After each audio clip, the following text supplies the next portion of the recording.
Whenever I got started, when I recorded my first YouTube video, I actually was not expecting to get subscribers from my first video. So I had in my mind that it would take me probably a year. I don't know why I had that in my mind, but I had in my mind it would take me a year. I was expecting it to take a year to get to 1,000 subscribers. I got to 1,000 subscribers in 2 weeks, and that was from my first video. And it wasn't a coincidence. It was not a coincidence that that happened.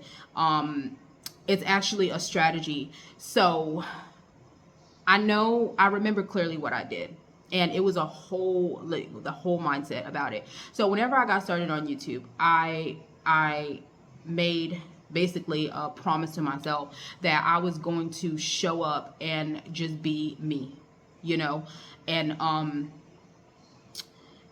I struggled with it. I did struggle with it. It was a hard thing to be. It's like, because you get imposter syndrome, and sometimes the hardest thing is to actually just be yourself, like your genuine, authentic self. So I remember there was two things that I actually decided to do, that I had in my mind. If I do these two things, my audience, that the audience that's meant to be for me are gonna find me. So obviously I'm Muslim, alhamdulillah. And whenever I was actually starting up, I always wear black. Black's my favorite color, and I've been wearing black for a lot of years, long before I moved to Gambia. But so whenever I was starting up YouTube, I was kind of going back and forth in my head about that. And I thought, no one's gonna watch my channel and I'm always wearing black. I don't know why I thought this, but I was just thinking, like, maybe I should wear a different colored scarf, maybe just like starting out. So I tried on some colored scarves, and one of them was a black and white. I don't like white. I don't like white. Like, my favorite color is black. I don't even know why I was considering doing that. But so I said to myself, I'm gonna show up as myself, my true self. And I'm gonna wear what I love to wear, and I'm gonna make sure I'm comfortable when I'm on that camera, and I'm gonna wear the color that I love to wear every day, which is black. Okay. So it was that.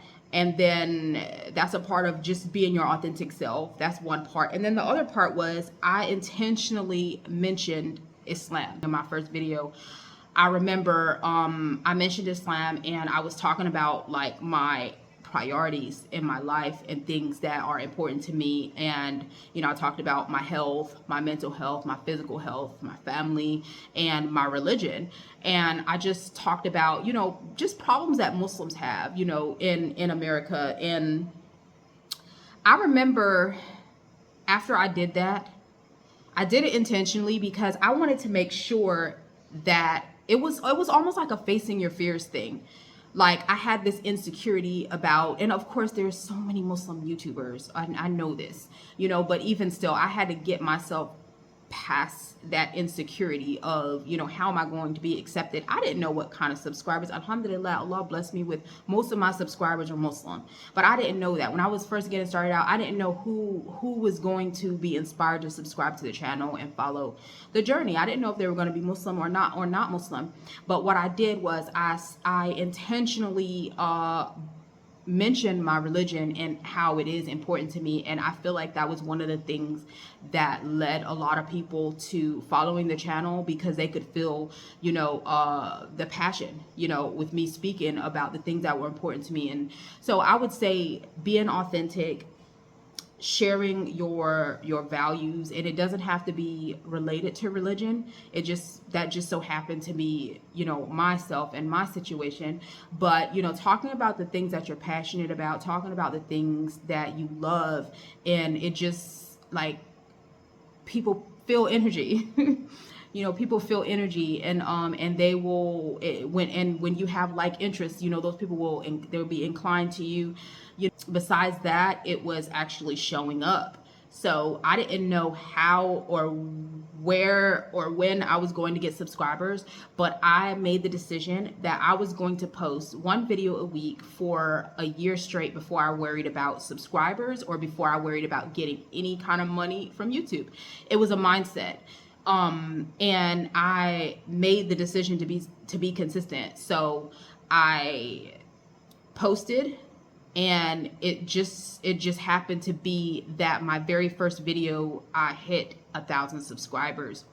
And I continued to post one video a week, with the exception of, so I am in Gambia, in Africa, West Africa, and sometimes the internet is not reliable, for those who don't know, like, my backstory. But there was an exception. There was, like, I think twice there was an issue going on with the internet that I wasn't able to get my YouTube video up. But aside from that, I posted every single week on Friday. That was my upload day, for a year straight. But so whenever I hit the 1,000 subscribers, after 2 weeks, I could have monetized my channel and started getting paid for my videos, but I decided not to do that. I decided not to monetize my channel because I was trying to find my voice on camera, and I was trying to figure out what type of videos I enjoyed making, what type of videos. Yeah, I didn't want YouTube to turn into a dreadful job. I wanted it to continue to be something that I love doing and I love sharing, and I wanted to look forward to recording my videos and putting them out there and just like enjoy what I was doing. So I honestly, like, the thought of the money scared me because I was thinking, like, if I happen to start making a large amount of money here on YouTube, then it would cause me to create videos that I didn't really want to create, just like chasing views, trying to create videos that would get me, more views and everything like that. But I can never regret that decision. And I didn't click that button that enabled me to get paid for my videos until a year later. After a year, I turned the monetization on, and I can never regret doing it that way because I was able to find my voice. I was able to build an authentic audience. I mean, I didn't have that distraction just, concerning me. I was able to concern myself with showing up, being consistent, and building a community, going into the comments, responding to the comments, and it was a very, very good experience. And I feel like it would have been so much more stressful. Definitely recommend delaying it, at least until you feel comfortable enough that what type of content you want to create, because creating content on YouTube is not just about just making any random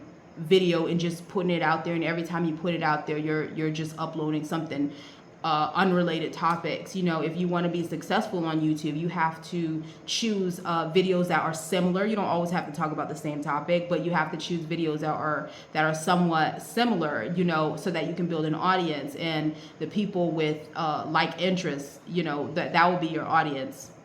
In the beginning of your journey, you want to give your subscribers what it is that they subscribe to your channel for.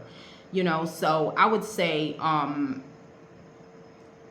you're just getting started. If you're just getting started, make sure you show up as yourself. If you have a journey that you're starting and you're able to share that journey, then that is a really good topic for you. Like, for example, I do have people that are planning on moving to Gambia from America, and they tell me that when they move, they actually want to start up YouTube for that to be a form of passive income. Okay, so I would definitely recommend you start your channel before moving, because YouTube is not an easy thing. So if you have the time and the ability to actually start before you move, that journey of you getting started is going to resonate with a lot of people. And you basically saying, this is what I'm doing to prepare. These are the things that I have done. And you don't have to share everything about your goals, because I do believe in the evil eye, so you don't have to share about everything that you're planning on doing. But you can be vague with it, but it's just the most important thing is to show up authentically, give tips, share different strategies, and help a person. Like basically people come to YouTube for two reasons. They come for either education or entertainment. So if you're not doing an entertainment video, then the person is they're looking to be able to figure out how to go through a journey, you know, or they're looking to watch your journey to see how you're navigating through so that they can learn. So you want to give tips. And yeah, so those would be like my advice